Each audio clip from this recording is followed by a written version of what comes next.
برادران اسلام، السلام علیکم ورحمۃ اللہ وبرکاتہ۔ الحمدللہ الذی ابدأ الافلاک والارضین والصلاة والسلام علی من کان نبیا وآدم بین الماء والطین وعلی آلہ واصحابہ اجمعین، اما بعد فاعوذ باللہ من الشیطان الرجیم، بسم اللہ الرحمن الرحیم۔ ایاک نعبد و ایاک نستعین، صدق اللہ العظیم و صدق رسولہ النبی الامین الکریم، ونحن ولا ذلک لمن الشاہدین والشاکرین والحمد للہ رب العالمین۔ میری ملت کے نوجوانوں، جس آیت مبارکہ کو میں نے اپنا عنوان تقریر بنایا، آئیے اس کا ترجمہ پیش کرنے سے قبل فرط عقیدت اور جوش محبت کے ساتھ سرکار ذی وقار احمد مختار شفیع روز شمار کے دربار گہربار میں عقیدت اور محبت کے ساتھ درود شریف کا نذرانہ پیش کریں اور پڑھیں بآواز بلند۔ اللہ رب محمد صلی اللہ علیہ وسلم، نحن عباد محمد صلی اللہ علیہ وسلم، صلاۃ و سلام علیک یا رسول اللہ صلی اللہ تعالی علیہ وسلم۔ میری ملت کے نوجوانوں، کلام مقدس کی تفسیر کا سلسلہ جو چل رہا ہے اس سے جڑے رہیں اور اپنے دوست و احباب کو بھی اس سے جوڑیں، اس لیے کہ کلام مقدس تو سب پڑھتے ہیں، لیکن اس کے میننگ کیا ہیں، اس کے اندر کیا کیا باتیں ہیں، ان چیزوں سے سب لوگ واقف نہیں ہیں، خاص لوگ ہی واقف ہیں۔ اس لیے اگر آپ پڑھ نہیں سکتے کلام مقدس کی تفسیر کو تو کم سے کم سننے کے لیے تیار ہو جائیں، اور جتنے دوست و احباب کو آپ اس سے جوڑیں گے تو یقیناً آپ کو اپنے سننے کا تو ثواب ملے گا ہی ملے گا، لیکن جتنے لوگوں کو آپ اس سے جوڑیں گے، اس طرف رغبت دلائیں گے، ان کا ثواب بھی آپ کے نامۂ اعمال میں جڑتا رہے گا، اکٹھا ہوتا رہے گا، اور ان کو بھی اس کا ثواب ملے گا۔ تو اللہ عز و جل ارشاد فرماتا ہے ایاک نعبد۔ آج انشاءاللہ آیت مقدسہ کے اسی حصے کی تفسیر ہوگی۔ رب فرماتا ہے ایاک نعبد، ہم تجھ ہی کو پوجیں۔ اس آیت کا تعلق گزشتہ آیتوں سے چند طرح ہے۔ اولاً اس طرح کہ شروع سے اب تک حق تعالیٰ نے اپنے انعامات اور جباری اور ملکیت کا ذکر فرمایا۔ اس سے مقصود تھا کہ اللہ کی مخلوق اس کی اطاعت کی طرف رغبت کرے، کیونکہ احسان کی وجہ سے انسان اطاعت کی طرف رغبت کرتا ہے اور خوف ڈر سے اطاعت پر مجبور ہوتا ہے۔ لہٰذا حکم ہوا کہ تم کہو ایاک نعبد، تو گویا اب تک عبادت کی رغبت دلائی تھی، اب عبادت کا صریح حکم فرمایا گیا ہے۔ دوسرا تعلق اس طرح کہ حق تعالیٰ نے اس سے پہلے اپنے 5 نام بیان فرمائے ہیں۔ 5 نام کون کون سے ہیں ان کو سن لیجئے۔ پچھلی آیت مقدسہ کے اندر رب فرماتا ہے الحمدللہ۔ الحمدللہ میں جو اللہ کا ذاتی نام ہے اللہ، اس کا ذکر فرمایا۔ رب العالمین میں جو اللہ کا نام ہے رب، اس کا ذکر فرمایا۔ الرحمن الرحیم میں جو رحمان اللہ کا صفاتی نام اور رحیم اللہ کا صفاتی نام ہے، اس کا ذکر فرمایا۔ یہ 4 نام ہوئے۔ اور مالک یوم الدین میں مالک یہ 5واں نام ہوا۔ ان 5 ناموں کا ذکر فرمایا، گویا یوں فرمایا کہ ہم نے تم کو پیدا فرمایا، لہٰذا ہم تمہارے اللہ ہیں، پھر تم کو پالا، لہٰذا ہم رب ہیں، تم نے گناہ کیے، ہم نے چھپائے، تو ہم رحمان ہیں، تم نے توبہ کی، ہم نے مغفرت فرمائی، لہٰذا ہم رحیم ہیں، تم ہمارے قبضے میں ہو، جزا و سزا کا دن بھی آنے والا ہے، لہٰذا ہم مالک ہیں، تو اے بندے تو ہماری عبادت کر، اور عبادت کا مستحق وہی ہے جس میں یہ صفتیں موجود ہوں، لہٰذا یہ کہو کہ اے اللہ ہم تیری ہی عبادت کرتے ہیں۔ اور تیسرا تعلق اس طرح ہے اس آیت کا پچھلی آیتوں سے کہ انسان کے 3 ہی حال ہیں۔ انسان کے کتنے حال ہیں؟ 3 ہی حال ہیں، گزرے ہوئے، موجودہ اور آنے والے۔ اور تینوں حالوں میں انسان رب کا محتاج ہے۔ ماضی میں بھی انسان رب کا محتاج ہے، حال میں بھی جو موجودہ زمانہ ہے اس میں بھی انسان رب کا محتاج ہے، اور فیوچر مستقبل میں بھی انسان رب کا محتاج ہے، کیونکہ جب موجود نہ تھا تو اس نے موجود کیا رب نے، جب کمانے کے قابل نہ تھا اس نے رزق دیا، اس کو لفظ اللہ اور رب نے بیان کیا۔ پھر موجودہ حالت میں ہر آن ہر طرح رب کے محتاج، اس کا ذکر رحمان اور رحیم نے فرمایا۔ پھر آئندہ قبر اور حشر میں رب ہی کے محتاج، اس کو بیان کیا مالک یوم الدین نے۔ تو ان آیات نے بتا دیا کہ اے انسان تو ہر حالت میں رب کا محتاج ہے۔ اب فرمایا گیا کہ جس کے کرم کی تجھ کو ہر وقت ضرورت تھی اور تجھ کو ہر وقت ضرورت رہے گی، تو اسی کی عبادت کر، تو اسی کی عبادت کر، اس لیے کہ تجھے اسی پروردگار عالم کی ہر وقت ضرورت تھی اور ہر وقت تجھے ضرورت رہے گی، ماضی میں بھی، حال میں بھی، مستقبل میں بھی۔ تو اب تو اسی کی عبادت کر، اسی کو راضی کر۔ میری ملت کے نوجوانوں، علماء کرام فرماتے ہیں کہ اس آیت میں کلام کی روش چند طرح بدلی گئی ہے۔ اولاً یہ کہ اب تک خدا کا ذکر اس کے ناموں سے تھا، اب اس کو خطاب کیا گیا۔ دوسرے، اب تک اللہ ہی کا ذکر تھا، اس آیت میں بندے کا ذکر بھی کیا گیا۔ تیسرے، اب تک رب تعالیٰ کی ہی صفات کا ذکر تھا، اب بندے کی صفات کا ذکر بھی فرمایا گیا، لیکن اس طرح کہ ایاکا پہلے اور نعبدو بعد میں۔ ایاکا کو اس لیے پہلے رکھا تاکہ اس میں حصر کے معنی پیدا ہو جائیں، یعنی ہم تیری ہی عبادت کرتے ہیں۔ تو یہاں پر تیری ہی، لفظ تیری ہی، ایاکا پہلے لا کے لفظ تیری ہی اردو میں، عربی میں ایاکا اور اردو میں اس کی میننگ کیے جائے تو تیری ہی، یہ لفظ یہ بتا رہا ہے کہ عبادت کا مستحق کائنات میں کوئی ہو ہی نہیں سکتا، عبادت کا مستحق کائنات میں کوئی ہے ہی نہیں، اگر ہے تو پروردگار عالم وحدہ لا شریک ہے۔ تو میری ملت کے نوجوانوں، اس لفظ نے یہ بتا دیا ایاکا نے کہ یہاں پر یہ حصر کے معنی، یعنی ساری عبادتیں، جتنی بھی عبادتیں ہیں وہ رب کے لیے ہیں، اور انسان اس کا نام لے کے اس کی رضا کے لیے جو بھی کام کرتا ہے، جو بھی اچھا کام کرتا ہے، وہ سارے کا سارا اسی کی عبادت میں لکھا جاتا ہے، گویا کہ وہ رب کی اطاعت، رب کی عبادت کر رہا ہے۔ تو میری ملت کے نوجوانوں، رب فرماتا ہے ایاک نعبد، یعنی ہم تیری ہی عبادت کرتے ہیں، نیز حق تعالی قدیم ہمیشہ سے موجود ہے، ہم حادث بعد میں پیدا ہونے والے، جو پہلے سے ہو اس کا ذکر پہلے، جو بعد میں ہو اس کا ذکر بعد میں۔ نیز اس میں اس بات کی تعلیم ہے کہ جب انسان اپنا بھی اور رب کا بھی ذکر کرے تو رب کا ذکر پہلے کرے اور اپنا ذکر بعد میں۔ نیز اس میں اشارہ اس جانب ہے کہ عبادت کرنے کی نیت خالص رب کو راضی کرنے کی ہونی چاہیے، نہ کہ دنیا کو دکھانے کے لیے۔ یعنی جب رب کی بارگاہ میں کھڑا ہو، کوئی بھی کام انسان کوئی بھی اچھا کام کرے، غلط کام کی طرف کبھی رغبت نہ ہو، کیونکہ وہ غلط کام شیطان کی حرکتیں ہیں، شیطان کی روش ہے، شیطان کی اتباع کرنا ہے۔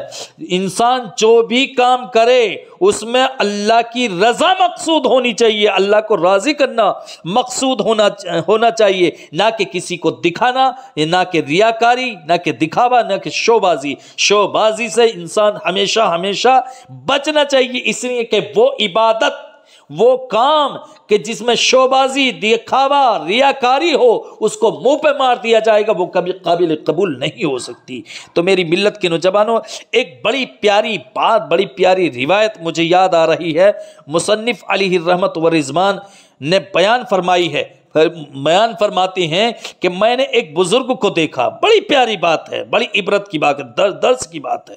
نصیحت کی بات ہے۔ فرماتے ہیں کہ میں نے ایک بزرگ کو دیکھا کہ جب وہ نماز میں کھڑے ہوتے تو بہت روتے تھے، بہت زیادہ روتے تھے، گریہ وزاری کرتے تھے۔ میں نے رونے کی وجہ دریافت کی، فرمانے لگے مجھے خبر نہیں کہ میں نماز پڑھنے میں جھوٹا ہوں یا سچا ہوں۔ انہوں نے کیا کہا کہ میں نماز پڑھتا ہوں، اللہ کی عبادت کرتا ہوں، لیکن میں نہیں جانتا کہ میں نماز تو پڑھ رہا ہوں لیکن نماز پڑھنے میں جھوٹا ہوں یا سچا ہوں، اس کی مجھے خبر نہیں ہے۔ کہ زبان سے تو کہہ رہا ہوں ایاک نعبد، ہم تجھی کو پوجیں، ایاک نعبد ہم تجھی کو پوجیں، ایاک نعبد ہم تجھی کو پوجیں، اگر میرے قلب میں، میرے دل میں ذرہ بھر ریا، یعنی ذرہ بھر ریاکاری،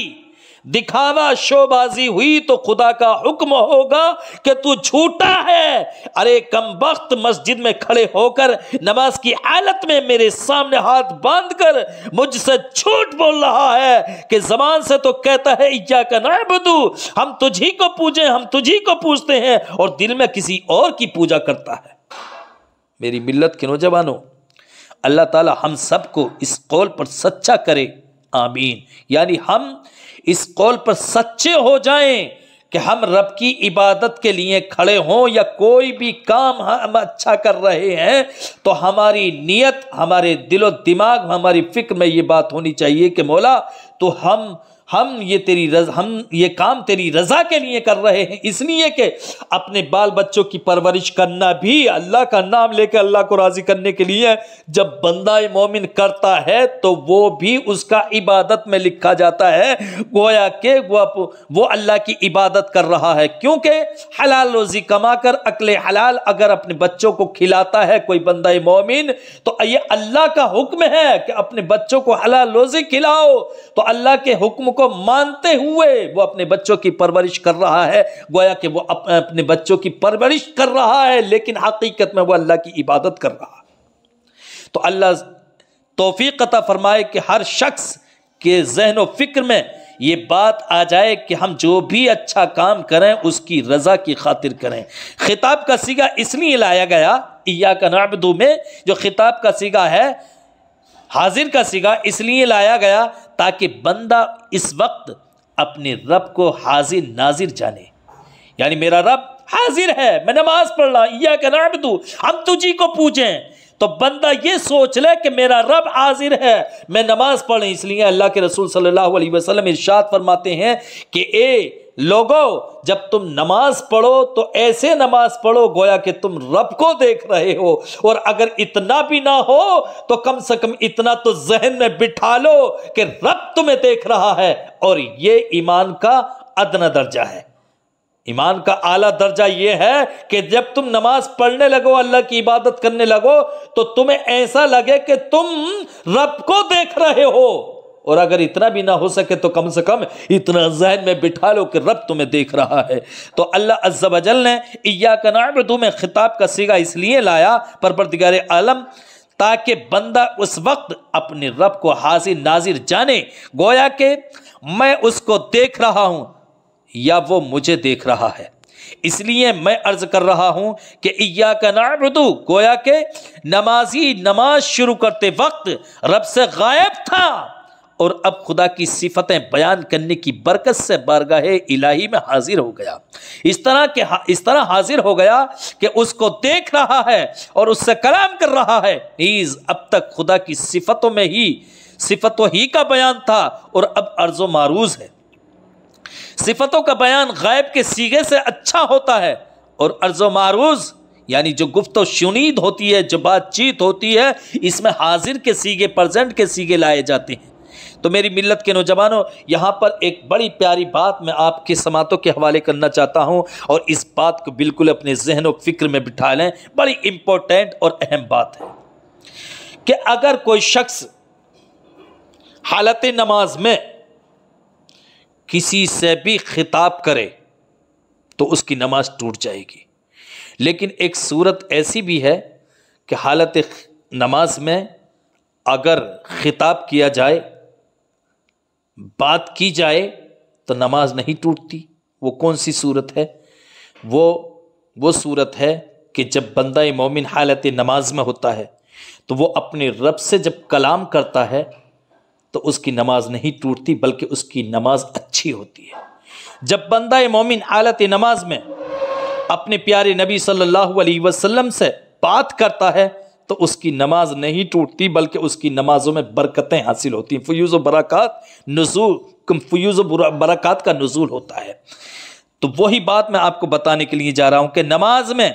کسی کو خطاب کر کے کلام کرنا جائز نہیں، کسی کو خطاب کر کے کلام کرنا، بات کرنا جائز نہیں۔ اگر کوئی ایسا کرے تو نماز جاتی رہے گی، اس کی نماز ٹوٹ جائے گی، اللہ کے سوا اور اللہ کے محبوب علیہ السلام کے سوا۔ یعنی اللہ سے تم حالت نماز میں بات کرو اور اللہ کے محبوب علیہ السلام سے تم حالت نماز میں بات کرو۔ کس طرح بات کرو؟ اس طرح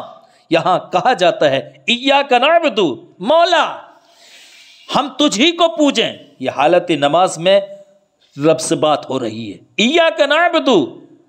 ہم تجھی کو پوجیں، رب سے بات ہو رہی ہے حالت نماز میں، لیکن نماز ٹوٹ نہیں رہی ہے بلکہ نماز اچھی ہو رہی ہے۔ جو بندہ اپنے رب کو حاضر و ناظر کر کے،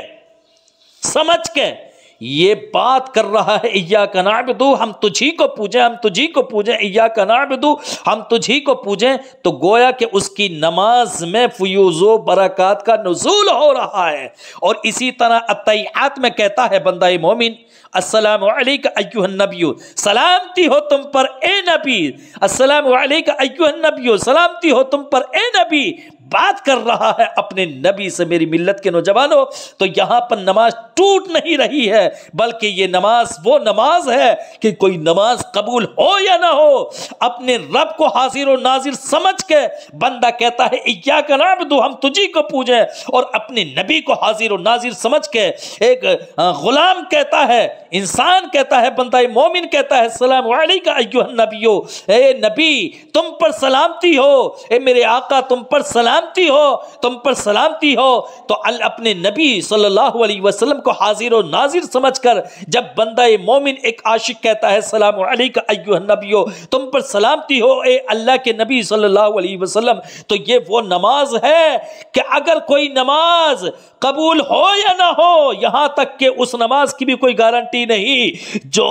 کعبے میں پڑھی جائے، لیکن اس کی گارنٹی ہے کہ جو اپنے نبی کو حاضر و ناظر سمجھ کے کہیں بھی کسی جگہ بھی نماز پڑھتا ہے اور وہ اپنے نبی کو حاضر و ناظر سمجھ کے یہ نماز پڑھتا ہے، تو یقینی طور پر کہا جائے گا کہ اس کی نماز قبول ہوگی، کبھی ریجیکٹ اور مردود نہیں ہوگی۔ تو میری ملت کے نوجوانوں، اس سے معلوم ہوتا ہے کہ نماز میں نمازی جس طرح اللہ کو حاضر و ناظر جانے، اسی طرح اس کے محبوب صلی اللہ علیہ وسلم کو بھی حاضر و ناظر جانے۔ یہی ایمان ہونا چاہیے، یہی عقیدہ ہونا چاہیے، اور جس کا عقیدہ اس کے خلاف، اس کا برعکس ہوگا، یقینی طور پر اس کی نماز کبھی قبول ہو ہی نہیں سکتی۔ جس کے ذہن و فکر میں یہ بات بیٹھی ہوئی ہے کہ ہم اللہ کو تو حاضر و ناظر جانیں گے لیکن اس کے محبوب کو حاضر و ناظر نہیں جانیں گے، تو میں یقین کے ساتھ کہتا ہوں اس کی نماز ہو ہی نہیں سکتی۔ اسی شخص کی، اسی بندہ مومن کی نماز ہوگی جو اللہ کو بھی حاضر و ناظر جانے اور اس کے محبوب کو بھی حاضر و ناظر جانے، اور اس کے بعد کہے ایاک نعبد، اس کے بعد کہے السلام علیک ایھا النبی۔ تو میری ملت کے نوجوانوں، صحابہ کرام تو اپنے آقا صلی اللہ علیہ وسلم کا حالت نماز ہی میں اتنا ادب کرتے تھے، اتنا ادب کرتے تھے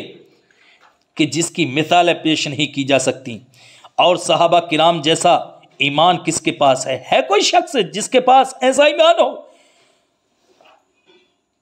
کہ جس طرح صحابہ کرام کے پاس تھا؟ اس لیے کہ انہوں نے اپنے ماتھے کی آنکھوں سے حالت ایمان میں اپنے آقا کو دیکھا تھا، اور اسی طرح وہ اس دنیا سے رخصت ہوئے۔ ایسی مثال پیش نہیں کی جا سکتی۔ بڑی پیاری روایت، بڑی پتے کی بات، اور گویا کہ یہ دعویٰ بھی ہے اور یہ دلیل بھی ہے۔ ایسی بات میں آپ کے سامنے پیش کرنے کے لیے جا رہا ہوں، اس کو ذہن میں رکھیں کہ عین نماز کے وقت میں صحابہ کرام حالت نماز میں اپنے آقا صلی اللہ علیہ وسلم کا کس قدر ادب کیا کرتے تھے، کتنا احترام کیا کرتے تھے، اور یہ احترام اس وجہ سے تھا کہ یقینی طور پر ان کے دلوں میں تقویٰ تھا، پرہیزگاری تھی، طہارت تھی، اور جن کے دلوں میں تقویٰ ہوگا وہی اپنے آقا کا احترام کریں گے، چاہے نماز میں ہوں یا غیر نماز میں ہوں۔ ایک بڑی پیاری روایت میں آپ کی سماعتوں کے حوالے کرنا چاہتا ہوں، اور بات کو میں اپنی کمپلیٹ کر رہا ہوں، اسی بات کو پورا کر کے۔ اللہ کے رسول صلی اللہ علیہ وسلم یعنی ذہن میں یہ رکھیں کہ صحابہ کرام حالت نماز میں اللہ کے رسول صلی اللہ علیہ وسلم اپنے آقا کا کس طرح ادب کیا کرتے تھے اور ان کا ادب کا انداز کیا تھا۔ اللہ کے رسول صلی اللہ علیہ وسلم جب مکہ المکرمہ سے مدینہ المنورہ کو ہجرت نہیں فرمائے تھے تو آپ کعبے کی طرف منہ کر کے نماز پڑھا کرتے تھے۔ کعبہ قبلہ تھا۔ جب اللہ کے رسول صلی اللہ علیہ وسلم نے مکہ المکرمہ سے مدینہ المنورہ کو ہجرت فرمائی اور مدینہ کی سرزمین پر تشریف فرما ہوئے تو اللہ کا حکم ہوا، اے محبوب اب یہاں سے آپ بیت المقدس کی طرف منہ کر کے نماز پڑھا کریں، بیت المقدس کی طرف منہ کر کے نماز پڑھا کریں۔ سرکار نے وہی طریقہ اپنایا کہ مکے میں جب تھے، ہجرت نہیں فرمائی تھی تو کعبے کی طرف منہ کر کے نماز پڑھا کرتے تھے، اور جب مدینہ المنورہ کی سرزمین پر پہنچے تو بیت المقدس کی طرف منہ کر کے نماز پڑھنا شروع کر دیے، اس لیے کہ اللہ کا حکم تھا۔ لیکن نماز پڑھتے رہے بیت المقدس کی طرف منہ کر کے، اور یہ نماز روایت میں آتا ہے کہ 17 مہینے تک بیت المقدس کی طرف منہ کر کے نماز پڑھتے رہے۔ لیکن اللہ کے رسول صلی اللہ علیہ وسلم کے دل و دماغ میں یہی بات رہتی تھی کہ کاش ہمارا قبلہ کعبہ ہو جائے، اور یہ بات اس لیے بھی رہتی تھی کہ کفار و مشرکین آپ کو طعنہ دیا کرتے تھے کہ محمد ہم کو برا کہتے ہیں، ہمارے مذہب کو برا کہتے ہیں، ہمارے بتوں کو برا بھلا کہتے ہیں، لیکن ہمارے ہی قبلے کی طرف منہ کر کے نماز پڑھتے ہیں۔ یہ کیسے ہیں کہ ہم کو تو برا کہتے ہیں، ہمارے بتوں کو برا کہتے ہیں، ہمارے مذہب کو بھی برا کہتے ہیں، لیکن ہمارے قبلے کی طرف منہ کر کے نماز پڑھتے ہیں؟ یہ طعنہ دیا کرتے تھے۔ تو اللہ کے رسول صلی اللہ علیہ وسلم کو یہ چیز بہت زیادہ کھلتی تھی، بہت زیادہ بری لگتی تھی، لیکن اللہ کا حکم تھا کہ آپ بیت المقدس کی طرف منہ کر کے نماز پڑھیں۔ لیکن میری ملت کے نوجوانوں، جو اللہ کی طرف سے مرقوم ہے، جو اللہ کی طرف سے لکھی ہوئی ہے، اس لیے کہ توریت انجیل زبور کے اندر یہ بات لکھی ہوئی تھی کہ مصطفیٰ ذوی القبلتین، 2 قبلوں والے ہیں، یہ بات لکھی ہوئی تھی۔ توریت انجیل اور زبور کے علماء جانتے تھے کہ نبی آخر الزمان محمد الرسول اللہ وہ ہوں گے جو 2 قبلے والے بھی، 2 قبلوں والے ہوں گے، یعنی 2 قبلوں کی طرف منہ کر کے نماز پڑھیں گے۔ ان کا پہلا قبلہ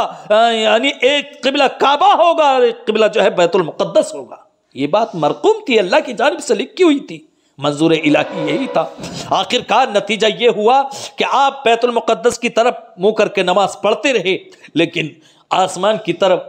اپنے سر انور کو، اپنے مقدس چہرے کو اٹھا کے بار بار دیکھا کرتے تھے کہ کاش ہمارا قبلہ کعبہ ہو جائے۔ روایت میں آتا ہے غالباً آپ ظہر کی نماز پڑھا رہے تھے، صحابہ کرام آپ کی اقتداء میں نماز پڑھ رہے تھے، اللہ عز و جل کا حکم ہوا، حضرت جبرائیل کو بھیجا، آیت مقدسہ 2 پارے کی آیت مقدسہ لے جا کر کے جاؤ میرے محبوب کے دربار میں پہنچو، قد نرا تقلب وجہک، کہ اے محبوب ہم آپ کا آسمانوں کی طرف منہ کرنا، بار بار منہ کرنا دیکھ رہے ہیں۔ اے محبوب آپ حالت نماز ہی میں اسی وقت اپنے رخ انور کو بیت المقدس سے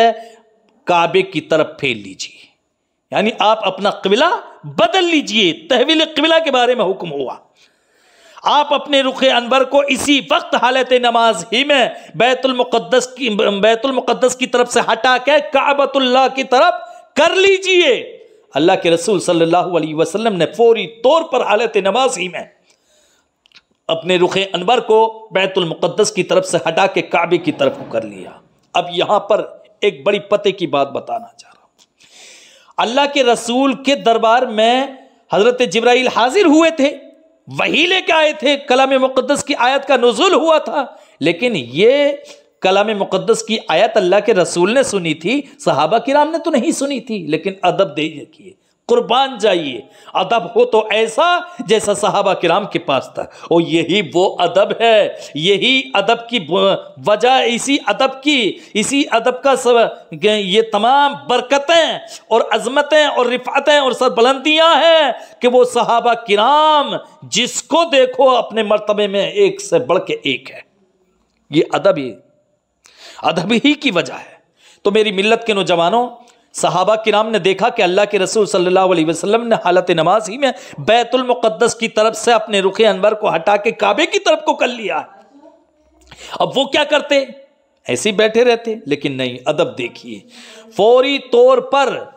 اگر چاہتے تو یہ بھی کر سکتے تھے کہ وہ بھی اپنے رخ انور کو،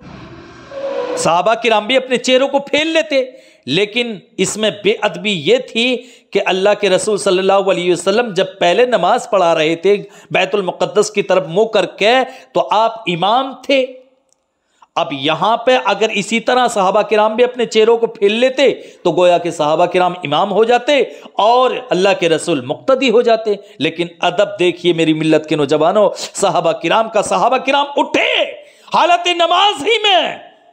اٹھے اور اٹھنے کے بعد اللہ کے رسول صلی اللہ علیہ وسلم کے پیچھے آ گئے. یہ تھا ادب میری ملت کے نوجوانوں. ان کی نماز نہیں ٹوٹی،